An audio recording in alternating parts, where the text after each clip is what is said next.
அகிலம் டிவி நேயர்களுக்கு வணக்கம். பாடசாலை செல்லும் 7 லட்சம் மாணவர்களுக்கு மகிழ்ச்சி தகவல். 250க்கும் குறைவான மாணவர்கள் உள்ள பாடசாலைகளில் அனைத்து மாணவர்களுக்கும் இந்த ஆண்டு இலவச காலணி வழங்கப்படும். இதற்கமைய சுமார் 7 லட்சம் மாணவர்களுக்கு இவ்வாறு காலணிகள் வழங்கப்படும் என பிரதமரும் கல்வி அமைச்சருமான ஹரணி அமரசூரிய தெரிவித்தார். பாராளுமன்றத்தில் வியாழக்கிழமை இடம்பெற்ற வாய்மூல விடைக்கான வினா நேரத்தில் அரசு தரப்பு எம்பியான ரவீந்திர பண்டார எழுப்பிய கேள்விகளுக்கு பதில் அளிக்கையிலேயே இதனை தெரிவித்த அவர் மேலும் கூறுகையில், பாடசாலைகளில் காணப்படும் மனித மற்றும் பௌதிக வள பற்றாக்குறை கட்டமாக தீர்வு காண்பதற்கு கொள்கை ரீதிகள் தீர்மானம் எடுக்கப்பட்டுள்ளது.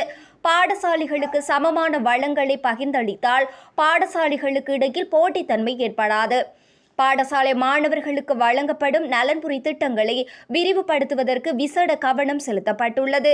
இதற்கு அமைவாக 250க்கும் குறைவான மாணவர்கள் உள்ள பாடசாலையில் கல்வி பயிலும் மாணவர்களுக்கு இந்த ஆண்டு இலவச காலணி வழங்கப்படும். இதற்கு அமைய சுமார் 7 லட்சம் மாணவர்களுக்கு இவ்வாறு காலணிகள் வழங்கப்படும். 5ஆம் தர புலமை பரிசல் பரீட்சை விவகாரம் நீதிமன்ற விசாரணைக்கு உட்படுத்தப்பட்டதால் பெறுபேறுகளை வெளியிடுவதில் தாமதம் ஏற்பட்டது. நீதிமன்றம் தீர்ப்பளித்துள்ளது. விடைத்தாள் திருத்தும் பணிகளும் முன்னெடுக்கப்பட்டுள்ளன.